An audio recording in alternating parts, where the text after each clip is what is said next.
Hello. We're learning today how to find the area of a circle, semicircle, and a quadrant. Briefly, a circle is a full circle. A semicircle is half of a circle, and a quadrant is a quarter of a circle. What we need to calculate the area of circle or any parts of a circle is only the radius. So, how do we identify the radius? If this is the center of the circle and this is the circumference of the circle, then the distance from the center to the circumference is called the radius. So, in a circle, the radius, which takes a symbol of small r, is equal to the distance from the center of the circle to the circumference.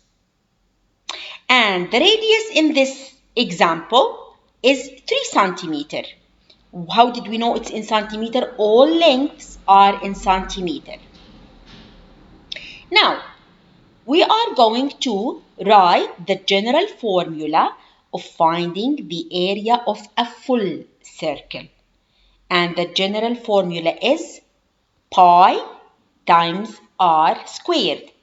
Pi r squared or pi times r squared.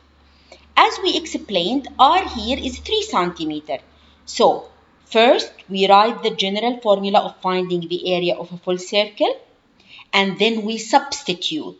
What is the value of r? R is equal to 3. So, area of a circle is equal to pi times 3 to the power of 2. Write your answer at first in terms of pi. 3 to the power of 2, it means 3 times 3, which is 9. So the answer is 9 pi centimeter squared.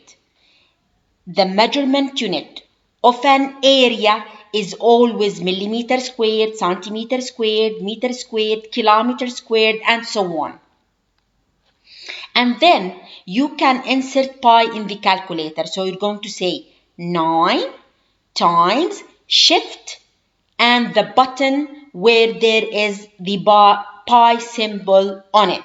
So the answer will be, as a decimal number, 28.3.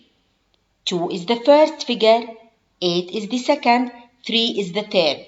You stop at the third figure, look at the right. 7 is greater than 5, so it's gonna bring 2 up to 3. So the answer correct to 3 significant figures is 28.3 centimeter squared. If we have a look at this shape, as we explained previously in the previous videos, we must at first identify the shape that we have in hands. There is one point, all the arcs are either semicircles or quarter of circles. So this is a quadrant or quarter of a circle, right? So if this is the center of my circle, then this is the circumference, the distance from the center to the circumference.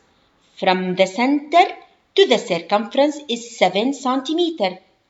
And the distance from the center to the circumference is the radius. So the radius in this example is 7 centimeter. The quadrant is quarter of a circle. The radius is the distance from the center of the circle to the circumference of the circle. So 7 centimeter is equal to the radius in this example.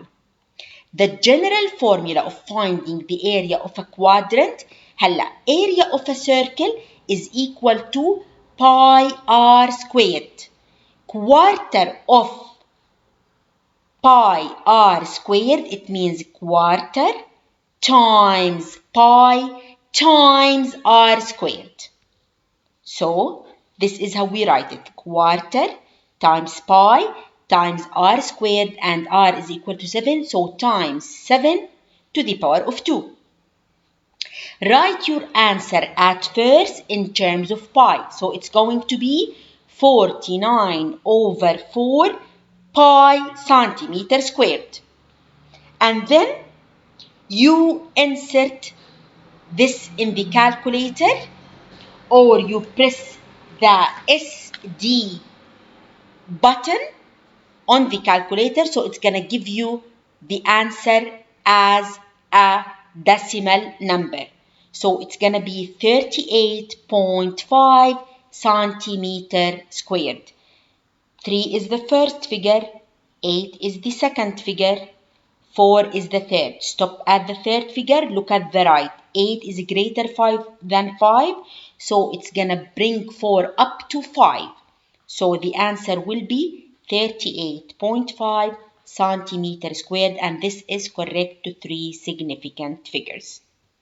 I want you to think of this example on your own, which is composed of a semicircle. So in this case, 8 does not represent the radius. This is the distance from the circumference to the circumference passing through the center. So we must divide this 8 by 2 to find the radius. So the radius is 4 centimeter. And area of a semicircle is half of the area of a full circle. So it's half times pi r squared. So that's how you find the area of this semicircle, and then you find the area of this rectangle, and then you add the two areas to find the total area of this compound shape. Please watch this video again if you struggle with any of the steps, and always remember that only practice makes it perfect. And I'm gonna say at the end, thank you so much for watching, sharing, and subscribing to my YouTube channel.